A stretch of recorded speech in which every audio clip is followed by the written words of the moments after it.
अफसाना बयां होगा, वतन पे जो फिदा होगा, अमर वो नौजवां होगा।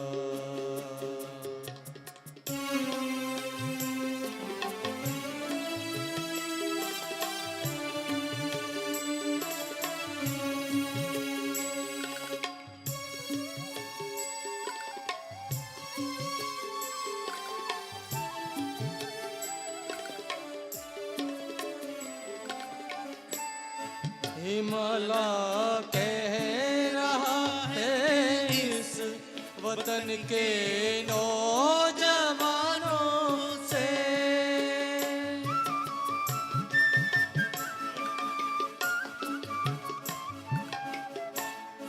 हिमालय कह रहा है इस वतन के नौजवानों से, खड़ा हूँ संतरी बनकर मैं सरहद पर ज़मानों से, खड़ा हूँ संतरी बनकर मैं सरहद पर ज़मानों से, भला इस वक्त देखूं कौन मेरा पास होगा, वतन पे जो विदा होगा, अमर वो नौजवां होगा, वतन पे जो विदा होगा, अमर वो नौजवां होगा। वो गंगा का किनारा और उस गंगा के किनारे पे रहने वाला एक बालक,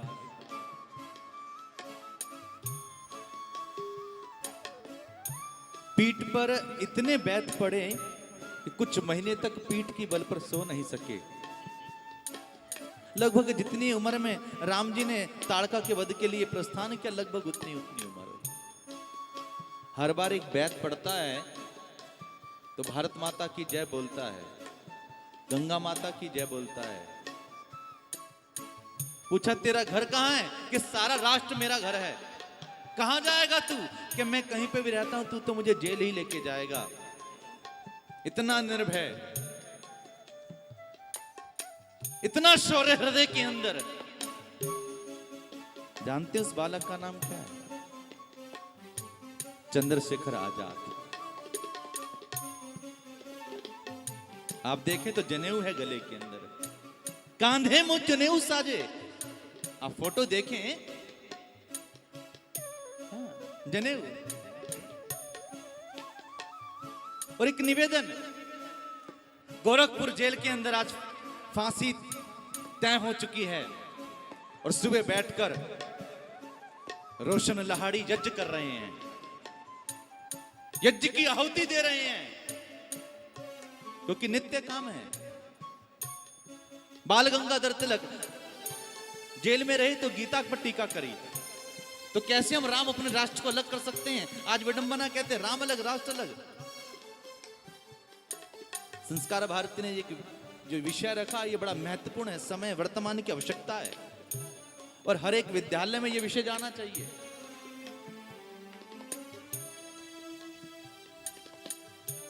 कहा रोशन,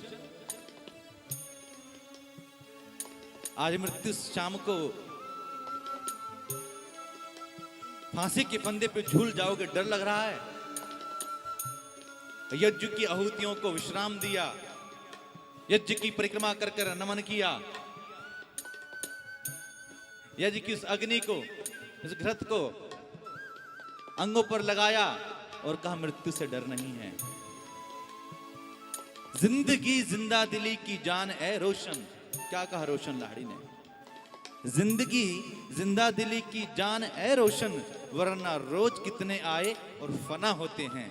लोग मेरा मेरा कर कर, मेरा घर, मेरी गाड़ी, मेरा परिवार, मेरा व्यवसाय कहते हुए चले जाते हैं। दुनिया नहीं पूछती, पर जो धर्म और राष्ट्र पर कुर्बान हो जाते हैं, शहीद हो जाते हैं, बलिदान हो जाते हैं, लोग उनको जाने के बाद भी नमन करते हैं। इसलिए एक निवेदन है, यहाँ पर कितने लोग हैं जो अपनी 15 पीढ़ी पीछे किसी बुजुर्ग का नाम बता सकें?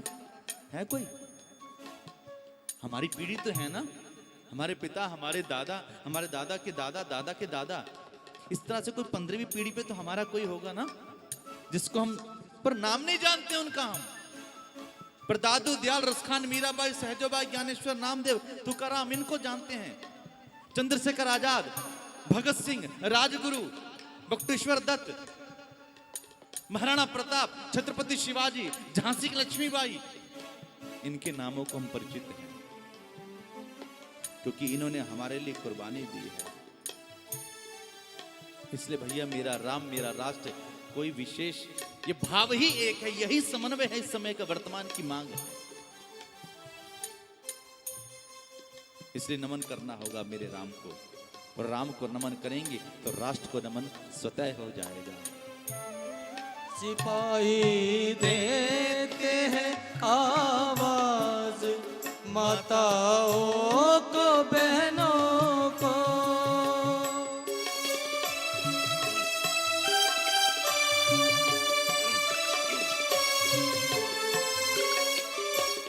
सिपाही देते हैं आवाज माताओं को, बहनों को। हमें हथियार ले गो बेच डालो अपने गहनों को। हमें हथियार ले गो बेच डालो अपने गहनों को। के इस कुर्बानी पे कुर्बान वतन का नौजवान होगा। वतन पे जो फिदा होगा, अमर वो नौजवान होगा। वतन पे जो फिदा होगा, अमर वो नौजवान होगा। अमर वो नौजवान होगा, अमर वो नौजवान होगा। मुझे कभी युवा व्यक्ति मिले, सबकी भावनाएं अपने अपनी दृढ़ भावना होती है। वो किसी दूर राष्ट्र के अंदर, विदेश में कहीं किसी जॉब के लिए गए, तो उनके गले के अंदर हनुमान जी महाराज का चित्र था। उसने कहा, आप अगर काम करना तो चित्र उतारना पड़ेगा। उसने कहा, चित्र नहीं उतर सकता। धमकी दी गई, बच्ची ये नहीं उतारेंगे आप अपना गले से तो फिर नौकरी नहीं होगी। उसने कहा, कोई बात नहीं, जिस परमात्मा ने, मैंने अपने जीवन के अंदर बड़ी निर्धनता के साथ, परिश्रम के साथ अपने ज्ञान को अर्जित किया है, तो नौकरी मुझे और को भी मिल जाएगी। पर इस नौकरी के कारण अपने धर्म को नहीं बदलूंगा, अपनी मान्यताओं को नहीं बदलूंगा। तो ये ऐसा नहीं है कि हम जब बात करते हैं तो एक एक के हृदय के अंदर वो भावना है। इसलिए कथा सत्संग में हमें किसी नकारात्मक शक्ति के विषय में बात करना नहीं चाहता, और ना करने की जरूरत है। हमें सकारात्मक शक्ति जगानी है। और हमेशा याद रखें, नेगेटिव पॉजिटिव में 90% पॉजिटिव एनर्जी रहती है, नेगेटिव तो 10% होती है। इसलिए 10% की चिंता क्यों करनी? जब 90% जाग जाएंगे तो 10% अपने आप खत्म हो जाएगी। बोले श्री राम, जय राम। जय राम। तो नमन तो हमें करना उन लोगों को, उन युवाओं को जो राष्ट्र पर समर्पित है। भगवान राम ने ताड़का का उद्धार किया, मैंने ये नहीं कहा वध किया। हमें एक पोलैंड की माता मिली और रामलीला देखने के लिए आई थी। उसने कहा कि भाई आपके जो राम है ना, वो बहुत वायलेंस करते हैं। रोज किसी ना किसी, हम रामलीला देखते रोज लड़ाई है इनकी किसी ना किसी साथ। कभी ताड़का को मारा, फिर उसको मारिच को, सुबाहु को, फिर खर को, फिर दूषण को, फिर मारिच के पीछे, फिर रावण के साथ। कितना वायलेंस करते हैं आपके राम। और आपके तो राम तो बड़े प्रेम के देवता हैं। हमने कहा रामलीला देखिए, बाकी राम का चरित्र भी जाना है। लीला और चरित्र में भाई बहन अंतर होता है। बोले श्री राम जय राम, श्री राम जय राम, श्री राम जय राम। जैसे किसी मंच पर कोई अभिनेता कोई रोल अदा करे, हैं? कभी कुली बने, कभी डॉक्टर बने, कभी पुलिस वाला बने, कभी नौकर बने, पर वो नौकर तो नहीं है, वो पुलिस वाला तो नहीं है, उसके पर्दे के पीछे उसका अपना स्वयं का एक चरित्र है। उसी प्रकार से भगवान रामावतार में आकर जो मनुष्य अवतार लिया है, हमको जीवन में क्या करना चाहिए और क्या नहीं करना चाहिए, इसलिए हमको लीला दिखा रहे हैं। वर्ण का चरित्र तो अजन्मा, निर्गुण, सगुण, द्वैत, अद्वैत, जो भी आप कहें वैसा विशाल है। बोले श्री राम जय राम। भगवान राम, हमने कहा देखिए ऐसा है, एक डॉक्टर किसी के पेट में वो कुछ मार दे तो अपराध है, वायलेंस है, पर एक डॉक्टर भी किसी का ऑपरेशन करने के लिए उसका पेट काट देता है, तो क्या वो वायलेंस है? नहीं। किसी परिवार की, अपने राष्ट्र की रक्षा करते हुए कोई सिपाही शत्रु दल पर गोलियां चलाता है, क्या तो वायलेंस है? नहीं। उसी प्रकार से भगवान भी वायलेंस नहीं करते, भगवान उद्धार करते हैं। रावण और कुंभकर्ण है कौन? वो भी तो जय विजय हैं, जिनके उद्धार के लिए भगवान ने कहा मैं स्वयं तुम्हारे उद्धार के लिए आऊंगा। इसलिए जब जब जय विजय जिस प्रकार का रूप धारण करते हैं, भगवान भी उस रूप, अलग रूप धारण करके उनका उद्धार करने के लिए आते हैं। बोले श्री राम जय राम। हिरण्याक्ष का उद्धार करने के लिए भगवान वाहरा अवतार में आए, हिरण्याकश्यप का उद्धार करने के लिए भगवान नरसिंह अवतार के रूप में आए, रावण कुंभकर्ण का उद्धार करने के लिए भगवान राम अवतार में आए। और भगवान का काम है उद्धार करना, तार देना। विश्वामित्र जी के साथ चले हैं जनकपुरी की ओर। सुंदर रमणीय स्थान, भगवान बड़े शांत स्वभाव से चले जा रहे हैं, पर एक स्थान पर आके राम रुक गए, क्योंकि ना तो वहां कोई चिड़िया चहचहाती है, ना किसी का कोई आवागमन है, बियाबान सुनसान। लगता है कि वो किसी ऋषि की तपोस्थली तो है, पर शापित लगती है, अभिशाप सा लगता है। भगवान राम वहां रुक गए, भगवान राम वहां रुक गए और एक शिला, एक पत्थर को देख के, एक पाषाण को देखकर भगवान ने कहा गुरुदेव ये पत्थर यहां क्यों रखा है? लखन जी ने कहा भैया आपकी भी लीला बड़ी विचित्र है। मार्ग में इतनी सुंदर नदियां, बाग, उपवन, वाटिका, सुंदर सुंदर दृश्य आए, आपने कहीं भी नहीं कहा कितना सुंदर है, इतना अच्छा लग रहा है, कितना रमणीय है। और बियाबान जंगल में आकर, इस सुनसान जगह में आकर एक पत्थर को देख के कह रहे हैं कि पत्थर क्यों रखा है? कभी कोई पूछता है पत्थर को? सड़क पर हम जाते हैं, हमने कभी पूछा ये पत्थर यहां क्यों रखा हुआ है? वो मार्ग में भी हो तो चलो उठाता है कोई व्यक्ति, पत्थर कैसे रुका, उठा के साइड में, पर एक रखा ही पत्थर अलग है, उस पत्थर को कोई नहीं पूछ रहा। और भगवान आप कैसे पूछ रहे हैं? राम ने गंभीर होकर कहा कि संसार में जिसे कोई नहीं पूछता उसी को पूछना मेरा काम है। मेरे भाई बहन, जीवन की इस राह के अंदर अनेक बार ऐसा होता है कि जिनको हम कहते हैं अपना अपना, मेरा मेरा, मेरा परिवार, मेरे अपने, वो भी साथ छोड़कर चले जाते हैं। और जब दुनिया साथ छोड़कर चली जाती है तो वो कभी साथ नहीं छोड़ता। आहा, राम की इस वाणी को सुनकर गुरु विश्वामित्र गदगद हो गए। राम तुम जैसा कृपालु कौन होगा? गौतम नारी श्राप बस, उपल देह धरी धीर, चरण कमल रज चाहती कृपा करो रघुवीर। हे रघुवीर, ये गौतम की नारी है, ये अहिल्या है, इसका उद्धार करो, ये आपकी प्रतीक्षा करती है। और भगवान ने जैसे ही चरण उठाए और चरण की धूल गिरी, और चरण की धूल से जो शिला थी, वो पत्थर थी, वो नारी के रूप में प्रवृत्त होकर प्रणाम करने लगी, जय जयकार करने।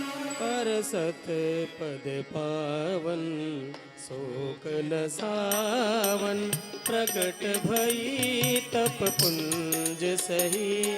परसत पद पावन शोक शुक्ल सावन प्रगट भई तप पुंज सही देखत रघुनायक जन सुखदायक सन्मुख होई कर जोर रही अति प्रेम अधीरा पुलक शरीरा मुख नहीं आवै बचन कही अतिशय बड़े भागी चरण लागी जुगल नयन जलधार हे राम मेरे पति ने भी मुझे ठुकरा दिया, बड़े भागी मेरे परिवार ने ठुकरा दिया, लागी जिनको मैं अपना समझती सबने ठुकरा दिया, पर आप भी तो राम हैं, आपकी प्रतीक्षा में बैठी थी मैं।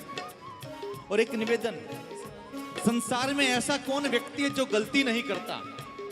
भगवान राम ने नारी उद्धार का उस समय डंका बजाया। कौन नहीं जानता था अहिल्या को, कौन नहीं जानता था गौतम ऋषि को, पर किसी की हिम्मत नहीं हुई। इंद्र को किसी ने दोषी नहीं ठहराया, पर भगवान राम ने रामावतार के अंदर न्याय दिलाया उस नारी को। इसलिए नमन है राम को जो सबके उद्धार के लिए अवतरित होते हैं। आइए, कहीं ना कहीं ये काम क्रोध मोह का आवरण हमारे ऊपर भी है, ये शिला रूपी आवरण हमारे पर भी है। क्या हम में कभी कोई कमी नहीं है? हम दुनिया की तरफ उंगली करते हैं तो 3 उंगलियां हमारी तरफ इंगित होती हैं। क्या हमारे में कोई दोष नहीं है? भगवान ने अहिल्या का उद्धार कर दिया, तो क्यों ना भगवान से निवेदन करें, हे भगवान इस कथा में आकर हमारा भी उद्धार कर दो। सारे संसार का आपने उद्धार किया है, इसलिए शरणम महा, मैं आपकी शरण हूं। तारा है सारा जमाना राम हमको भी तारो। बोली सियावर रामचंद्र भगवान की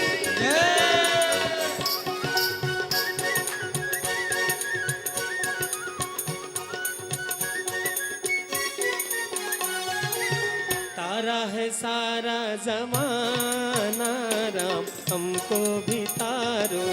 तारा है सारा जमाना राम हमको भी तारो।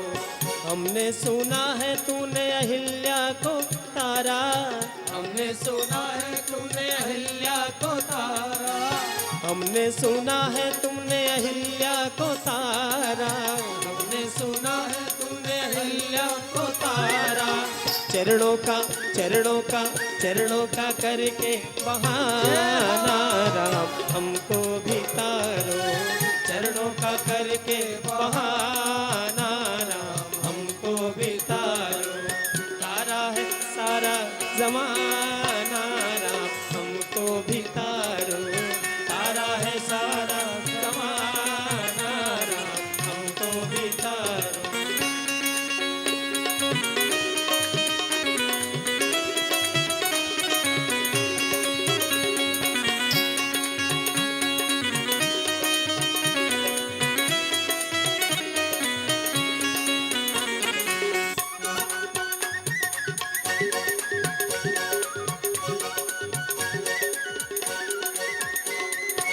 हमने सुना है तुमने भक्तों को तारा। हमने सुना है तूने भक्तों को तारा। हमने सुना है तुमने भक्तों को तारा। हमने सुना है तूने भक्तों को तारा। सत्संग का करके बहाना हमको भी तारो। सत्संग का करके बहाना राम हमको भी तारो। तारा है सारा जमाना राम हमको भी तारो। तारा है सारा जमाना राम हमको भी। भाई देखो, जो पंक्ति आप ही को गानी है ना। तारा है सारा जमाना राम हमको भी तारो। तारा है सारा जमाना। राम जी यहाँ उपस्थित हैं, तभी तो बोल पा रहे हैं। अच्युतम केशवम कृष्ण दामोदरम राम नारायणम जानकी वल्लभम। अच्युतं केशवं कृष्ण दामोदरं राम नारायणं जानकी वल्लभम।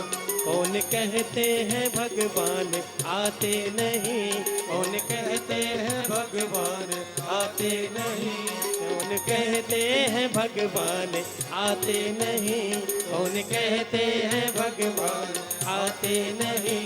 तुम मीरा के जैसे बुलाते नहीं, तुम मीरा के जैसे बुलाते नहीं।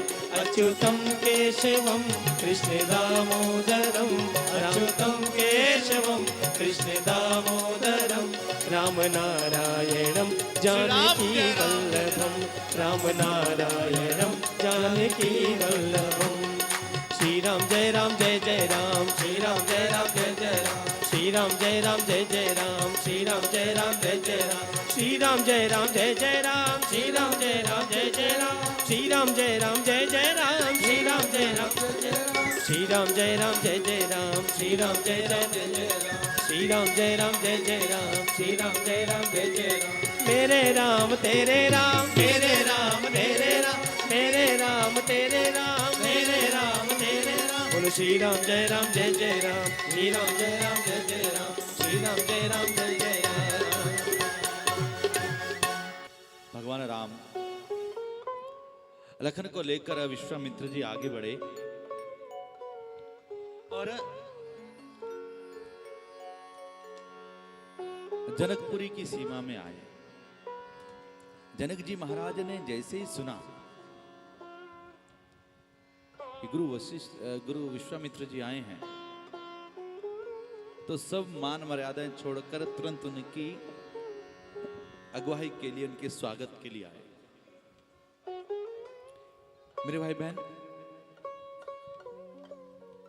दूर दूर के सभी राजा महाराजा, वीर धीर बलवान सबको निमंत्रण दिया है। तो वीरों को आना तो समझ में आता है, पर विश्वामित्र जी आए। जनक जी जान गए संत अकारण नहीं आते, कोई ना कोई कारण है। निमंत्रण तो सीता जी के विवाह मंगल का भेजा गया है ना, सीता स्वयंवर जी का। और संत के आगमन है। और याद रखें, अभी तो संस्कार के रूप में हमने बहुत सारे काम करने हैं। जीवन के 16 संस्कार है, अभी तो सबको 1-2 ही संस्कार पता है। विवाह संस्कार और एक बोले राम नाम सत्य है, सत्य बोलो गत्य है, बाकी सब स्मरण हो गए। संस्कार भारती को भी जगाने हैं। और एक संस्कार है हमारा अतिथि देवो भव। तो मैं चैनल के माध्यम से भी, कथा के माध्यम से एक निवेदन करना चाहता हूं, हमको समझना होगा। हिंदी राष्ट्र की बिंदी है। जैसे किसी सुहागन का आभूषण है, उसका सुहाग होता है, उसकी अस्मिता है, उसकी पहचान है, ऐसे ही भारत माता की बिंदी है हिंदी। निमंत्रण का पत्र आता है, उस पर लिखा होता है मुख्य अतिथि। जिसकी तिथि हमने तय कर दी वो अतिथि कैसे हो सकता है? अतिथि तो वही होता है जो बिना तिथि के आ जाए, हमें पता नहीं लगे। जिसकी समय तय कर दिया, जिसकी तिथि तय कर दी, वो अतिथि नहीं है। उसके लिए हमको शब्द उपयोग करना है मुख्य उपस्थिति, गरिमामय उपस्थिति, मुख्य अतिथि नहीं। अतिथि तो वह जो बिना तिथि के आएगा। बोलो श्री राम जय राम। जय जय राम। और विश्वामित्र कहीं ना कहीं अतिथि है, इसलिए जनक जी महाराज आए, क्योंकि संत है। निमंत्रण तो स्वयंवर का भेजा गया है, पर संत का काम भी क्या है? दो राष्ट्रों का मिलन कराना शांति के लिए। ये जनक जी महाराज हैं, ये दशरथ जी महाराज हैं।